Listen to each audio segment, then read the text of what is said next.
Guys நம்ம இன்னைக்கு fire ஆடின்னு இருக்கோம். முக்கியமாக இருக்குது என்னன்னு பார்த்தீங்கன்னா இன்னைக்கு மட்டுமே 3 ஏஸ் அடிச்சிட்டோம் கைஸ். வெறும் 1 மணி நேரத்தில் 1 மணி நேரம் ஆகுது கைஸ் நான் ஆட ஆரம்பிச்சு. ஆனால் நம்ம விளையாண்டதெல்லாம் போயிடுச்சு. அதோட எல்லாம் ஜெயித்தோம். ஒரு 2 தோற்று இருக்கோம் அவ்வளோதான். இதோ இந்த இதுதான் சொல்கிறாங்க. இதோ பாரு இதில் தான் கைஸ் இந்த கேரக்டரை நீங்களும் யூஸ் பண்ணி பாருங்கள். கீழே இருக்க பாருங்கள். இது ஹெட்ஷாட் அடிச்சு முடிச்சுட்டு. ஆனால் இந்த எதிரி டீமுங்க செம்ம டஃப் கொடுத்தாங்க.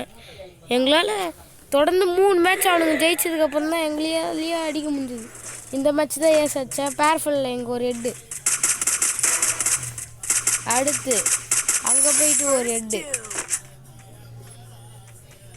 இந்த ஏஸ் வீடியோ இதோ அங்கே அவனை அடிக்க பார்க்கலாம். அடுத்து இங்கே ஒரு ஹெட் அடிச்சுட்டு இவனை கில் கன்ஃபார்ம் பண்ணிட்டு ஒருத்தர் நம்ம டீமெண்ட்டுக்கு பயந்துட்டு வருவார். அவரை சாப்பிட்டு அது உணர்த்துனா என்ன சைடு பார்த்தாலே இருந்தார்.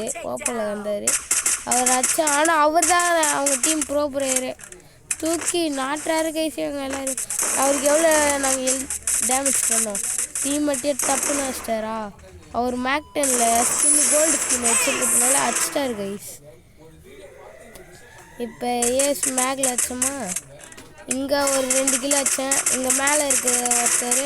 அது இங்கே ஒருத்தர் மேலே எல்ஷேப் மேலே ஒருத்தர் உட்காந்து என்னடா என் மேலே எரியுது ஏஸ் அடிச்சுது கைஸ். இது மாதிரிலாம் எரியல. ஆனால் நான் விளையாடும் போதோ அது இங்கே 10 இருப்பார். திடீர்னு என்னடா அது பூச்சின்னு பார்த்து அடிச்சிடுவேன்.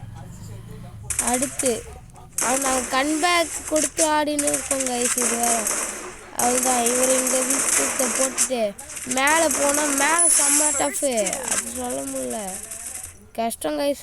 அவ்வளோதான் கைஸ் இந்த வீடியோ. பாய் பாய்.